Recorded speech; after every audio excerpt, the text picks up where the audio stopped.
নৈ সমান বব কোন, আই সমান শুব কোন। মাহঁতৰ মৰমবোৰ সঁচাকৈ নিস্বাৰ্থ নহয়নে বাৰু?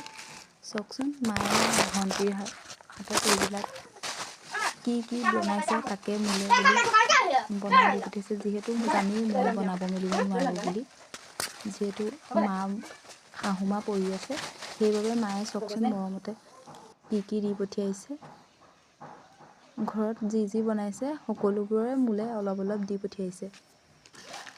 এইফালে পিঠা, লাড়ু, তিলৰ লাড়ু, মুড়ি লাড়ুটো বাৰু কিনি আনিছে। এইফালে আকৌ এয়া পাচলিও দি পঠিয়াইছে, ৰঙা আলু, মোৱা আলু, বন্ধাকবি, সেইবিলাক। ৰঙা আলু মোৱা আলুটো খাব লাগে ন, আপোনালোকে খায় নাই বাৰু? মাঘৰ বিহু উৰুকাৰ দিনাখন আমি ৰাতিয়ে সিজাই থৈ দিওঁ। এইফালে ভণ্টিয়ে অনা বস্তুৱে ভণ্টিক চাহকণ দি ল'লোঁ। আমি আকৌ লাল চাহ অকণ বাকি ল'লোঁ লগতে। পটকতে আকৌ ভাতকেইটা উঠাই ল'লোঁ। ভণ্টি যিহেতু যাবগৈ, সেইবাবে লৰালৰিকৈ ভাতকেইটা উঠাই ল'লোঁ।